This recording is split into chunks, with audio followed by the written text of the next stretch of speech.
تبغى هذه القبعة اللي على راسي وما انت عارف كيف؟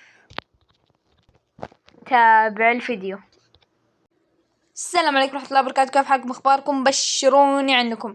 طبعا اليوم راح نعلمكم كيف تجيبون هذه القبعة في روبلوكس في التحديث الجديد. مو في التحديث القديم، في التحديث الجديد.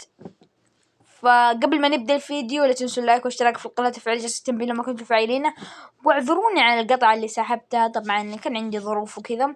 وحاب نهنئكم بالشهر المبارك والشهر الكريم شهر رمضان، وحاب نبارك لكم بشهر أو بيوم العيد، فكل عام وانتم بخير وعساكم من العوادة وينعاد علينا وعليكم الصحة والعافية. فقبل ما نبدأ الفيديو لا تنسوا اللايك والاشتراك في القناة وتفعيل جرس التنبيه لو ما كنتم فاعلينه. طبعا هذه الطريقة حتضبط بس اللي محدثين روبلوكس التحديث الأخير، فلو ما ضبط معك الشرح اكتب لي في تعليقات وانا راح احاول اسوي لكم شرح ثاني. فيلا قبل عشان لا نطول عليكم يلا نبدأ. طبعا اول شي نروح الشوب، بعدين نروح نروح القائمة الاولى، الثانية نروح القائمة الثالثة.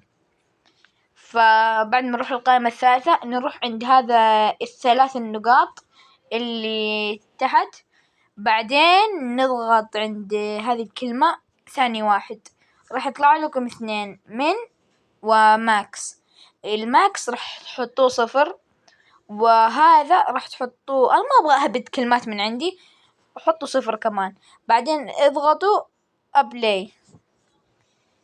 بعد ما تضغطوا أوكي المفروض يحدث. بعد ما تضغطوا راح يطلع لكم الأشياء المجانية هذه. بعدين انتوا ايش تسووا؟ تنزلوا تنزلوا تنزلوا تنزلوا تنزلوا تنزلوا آخر حاجة راح تلقوا حاجة مكتوب عليها نيو.